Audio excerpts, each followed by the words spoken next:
Hello दोस्तों, राधे कृष्णा। मैं नीलम तिवारी आप लोग का अपने चैनल राधे कृष्णा नीलम तिवारी में स्वागत करती हूँ।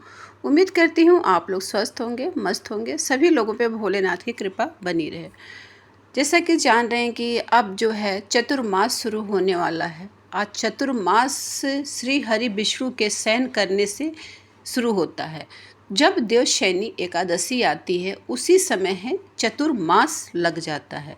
इन 4 महीनों तक जो होता है पूजा पाठ किया जाता है। चतुर्मास का बहुत लोग व्रत धारण करते हैं। 4 महीनों तक किसी एक नियम को उठा लेते हैं और 4 महीनों तक उसका पालन करते हैं।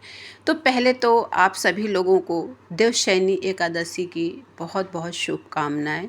तो देखिए, जो देवशयनी एकादशी जब श्री हरि विष्णु योग निद्रा में चले जाते हैं क्षीर सागर में, उस एकादशी को देवशयनी एकादशी कहते हैं। और जब विष्णु जी शयन करने जाते हैं तो अपना सारा कार्य जो होता है वो भोलेनाथ को समर्पित करते हैं और 4 महीनों तक भोलेनाथ जो होते हैं वो उनके कार्यभार को संभालते हैं। तो जब श्री हरि जो है योग निद्रा में जाते हैं तो जितने भी मांगलिक कार्य होता है वो सारे बंद हो जाते हैं।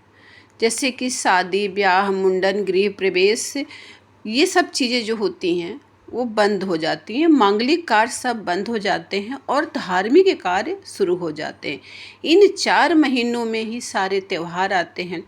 और जब सूर्य जब है कर्क राशि में जाता है तब विष्णु जी शयन करने जाते हैं और जब सूर्य जो है तुला राशि में आता है तो विष्णु जी जागते हैं। तो जब सूर्य तुला राशि में आता है तो उस एकादशी को जो है देव उठनी एकादशी कहते हैं। और जब सूर्य कर्क राशि में आता है तो उस एकादशी को देवशयनी एकादशी कहते हैं। हरिशयनी एकादशी भी कहते हैं, पद्माशयनी एकादशी भी कहते हैं इसको। तो इन 4 महीनों में बहुत लोग चातुर्मास का व्रत धारण करते हैं। चतुर्मास का व्रत का मतलब ब्रह्म मुहूर्त में नहा के सुबह पूजा पाठ करते हैं। ये 4 महीना जो होता है वो धार्मिक कार्यों के लिए ही बना होता है। इन 4 महीनों में ही सब जितने भी त्यौहार होते हैं इन 4 महीनों में ही आते हैं। तो देखिए, पहले तो ये एकादशी जो है इसमें जो नियम है, नियम तो सभी एकादशी के एक बराबर ही हैं, लेकिन एकादशी में जो है ये चतुर्मास वाली एकादशी है, इसमें श्री हरि योग निद्रा में जा रहे हैं, शयन निद्रा में जा रहे हैं। तो बहुत लोग देवशयनी एकादशी के दिन देवता को सुलाते भी हैं। मतलब श्री हरि विष्णु का सुलाने का भी नियम है। जैसे कि हम लोग देव उठनी एकादशी पे उनको उठाते हैं, उसी तरह उनको सुलाने का भी नियम होता है। देवशयनी एकादशी पे बहुत लोग देवता को सुलाते भी हैं। तो देवशयनी एकादशी आपकी कब लग रही है, चलिए इसको जानते हैं, फिर इसकी पूजा की विधि जानते हैं। तो देखिए, जो देवशयनी एकादशी आपकी होगी, एकादशी तिथि जो लग रही है 5 जुलाई को शाम को 5:58 पे एकादशी तिथि लग जा रही है। और एकादशी तिथि जो समाप्त हो रही है वो 6 जुलाई को रात में 9:14 पे एकादशी तिथि 6 को समाप्त हो जा रही है। उदया तिथि के हिसाब से आप लोग को 6 तारीख को एकादशी के व्रत को धारण करना है। उस दिन रविवार का दिन पड़ेगा। और एकादशी का जो पारण है वो आप लोग को 7 जुलाई को करना है। एकादशी का जो पारण है सुबह 5:29 से लेके 8:16 के अंदर आप एकादशी का पारण आप लोग को कर लेना है। एकादशी के दिन चावल नहीं खाते हैं, ये तो सबको पता है।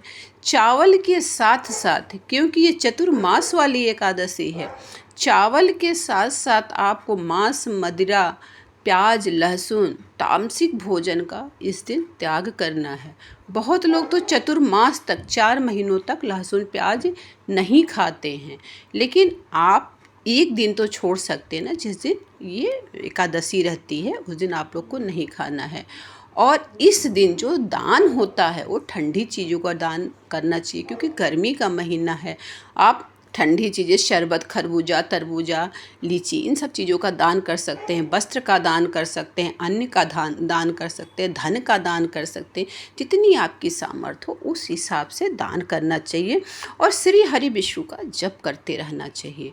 श्री हरि विष्णु जो होते हैं वही उनका जब जिस समय वो योग निद्रा में जाते हैं, शयन निद्रा में जाते हैं, वैसे तो अगर देवता सो जाए तो अनर्थ होगा, लेकिन योग निद्रा की अवस्था में रहते हैं वो, तो उस समय जो होता है सारी पृथ्वी का कार्यभार भोलेनाथ संभालते हैं, फिर माता जी संभालती हैं, फिर गणेश जी संभालते हैं। क्योंकि देखिए 1 महीना तक आपका सावन चलता है, फिर इसी में नवरात्रि आती है, इसी में गणेश चतुर्दशी 10 दिन का जो गणेश जी की पूजा आती है वो 10 दिन का आता है, छठ आता है, दीपावली आता है। तो ये सब देवी देवता मिलके इन 4 महीनों तक संभालते हैं। लेकिन सबसे ज़्यादा महत्वपूर्ण भगवान भोलेनाथ के, क्योंकि भगवान भोलेनाथ को ही वो कार्यभार सौंपते हैं। तो इस तरह देवशयनी एकादशी में आप लोग को पूजा करना, पूजा के लिए वही है कि चौकी सजाना है, हरि विष्णु के साथ साथ माँ लक्ष्मी की पूजा करना है। ब्रह्म मुहूर्त में अगर आप उठ जाइए तो बहुत अच्छा है। सुबह सूर्योदय से पहले उठ के घर की सफाई करिए, चौकी सजाइए, उसमें विष्णु जी को स्थापित करिए, क्योंकि ये देवशयनी एकादशी है, क्योंकि इसमें आपको देवता को सुलाना भी है। रात्रि में सुलाया जाता है, दिन में नहीं सुलाना है, रात्रि में आप सुलाओगे देवता को, जिस दिन एकादशी का व्रत आपको रहना है। चौकी पे माता को स्थापित करना है, विष्णु जी को स्थापित करना है, अष्टकमल दल बनाना है, कलश रखना है, सभी चीज़ों को पुष्प से जल से शुद्ध करना है, संकल्प लेना है व्रत का। हाथ में तिल लेके अक्षत के रूप में आपको तिल लेना है, जल लेना है, कुछ दक्षिणा लेके आपको संकल्प इस व्रत का करना है और इस व्रत को धारण करना है। विष्णु जी को पीली चीज़ों का भोग लगाना है, पीली चीज़ों का दान कर सकते हैं तो बहुत अच्छी बात है, पीली चीज़ों का दान अवश्य करना चाहिए। श्री हरि के जितने जो मंत्र हैं उनका जप करते रहना चाहिए। झूठ छल कपट से आपको पर निंदा से दूर रहना चाहिए। मानसिक पूजा आपको 24 घंटा करना है, नाम जाप आपका अंदर चलते रहना चाहिए विष्णु जी के। क्योंकि देखिए बहुत ही एकादशी कहते हैं ना अपने में ही महान है, एकादशी का व्रत अपने में ही महान है। तो इसके नियम पूर्वक इस व्रत को करने से ज़्यादा लाभ मिलता है। तो इस तरह आप लोग को व्रत करना है, दान करना है, दान अपने सामर्थ्य के हिसाब से करना है। पारण के समय दान कर दिए, जिस दिन आप व्रत रहते हैं उस दिन फल फूल का दान कर दीजिए, जिस दिन आप पारण करते हैं उस दिन आप अन्न का दान कर दीजिए। अगर आप इस तरह करते हैं तो आपको एकादशी का पूर्ण फल प्राप्त होता है और श्री हरि विष्णु के साथ साथ माँ लक्ष्मी की भी जो उत्ती आशीर्वाद होता है आपको मिलता है। इस दिन आप लोग को तुलसी दल बिल्कुल भी नहीं तोड़ना है। हाँ, तुलसी जी की विधि विधान के साथ आपको पूजा करना है, क्योंकि श्री हरि की पटरानी तुलसी जी भी हैं, तो इनका भी पूजा विधि विधान के अनुसार करेंगे। हाँ, तुलसी में आप जल नहीं डालेंगे, क्योंकि ऐसे माना जाता है कि माँ भी जो है विष्णु जी के लिए एकादशी का व्रत धारण करती हैं, तो उनकी पूजा विधि विधान के साथ आप करेंगे। रात में तुलसी के नीचे एक घी का दीप अवश्य लगाना चाहिए। कहते हैं ना कि जिसके आंगन में तुलसी रहती हैं, और रात में ज़रूर एक दीपदान तुलसी माँ के सामने करना चाहिए। जहाँ तुलसी का पौधा हो वहाँ अंधेरा शाम के टाइम नहीं होना चाहिए। प्रतिदिन आपको एक तुलसी में एक दीप लगाना चाहिए, नहीं घी का है तो तिल के तेल का आपको लगाना चाहिए। एकादशी के दिन आपको घी का लगाइए तो बहुत ही उत्तम है। इस तरह आप लोग को व्रत रहना है। द्वादशी के दिन भी तुलसी में जल तो आप डालोगे, लेकिन द्वादशी के दिन भी एक पत्ते नहीं तोड़े जाते हैं। तो इसलिए आपको तुलसी जी के मंजरी पत्ते तोड़ के आपको पहले ही रख लेना चाहिए, क्योंकि 11 दिन तक तुलसी जी जो होती है बासी नहीं होती। तुलसी जी जो आप उपयोग करते हैं उसको दोबारा उसका उपयोग आप लोग कर सकते हैं, इसलिए तुलसी तोड़ के पहले ही आप लोग को रख लेना है। विष्णु जी के विधि विधान के साथ पूजा करना है। इस तरह आप लोग को पूजा करना है, दान करना है। और चतुर्मास का अगर आप व्रत का संकल्प लेना चाहते हैं तो एकादशी के दिन ही आपको लेना है। जैसे मान लीजिए कोई एक नियम लेना चाहते हैं तो वो एकादशी के दिन ही आपको लेना है। देवशयनी एकादशी के दिन ही वो नियम लिया जाता है। चाहे आप 10 दिन का लीजिए, चाहे 1 महीने का लीजिए, चाहे 2 महीने का लीजिए, चाहे 4 महीने के लीजिए।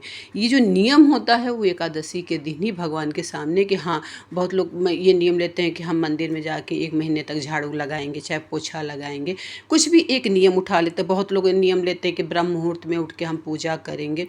बहुत लोगों नियम लेते हैं कि ब्रह्म मुहूर्त में सूर्योदय से पहले हम स्नान करें, तो जो नियम आपको लेना है वो एकादशी के दिन ही लेना है, देवशयनी एकादशी के दिन ही लेना है, क्योंकि चतुर्मास के शुरुआत में ही किसी नियमों को हम ले सकते हैं, चाहे वो 10 दिन का हो, चाहे 1 महीना का हो, चाहे 4 महीना। तो इस तरह आप लोग को एकादशी की तिथि पूजा पाठ करना है। और उम्मीद करती हूँ कि आप लोग को मेरी वीडियो पसंद, अगर वीडियो पसंद आती है तो प्लीज़ एक लाइक कर दीजिए, क्योंकि बहुत अध्ययन के बाद हम लोग वीडियो बनाते हैं, आप लोग को जानकारी देते, एक लाइक तो बनता ही है। और मैं अपनी वाणी को ही विराम देती हूँ। राधे राधे जी।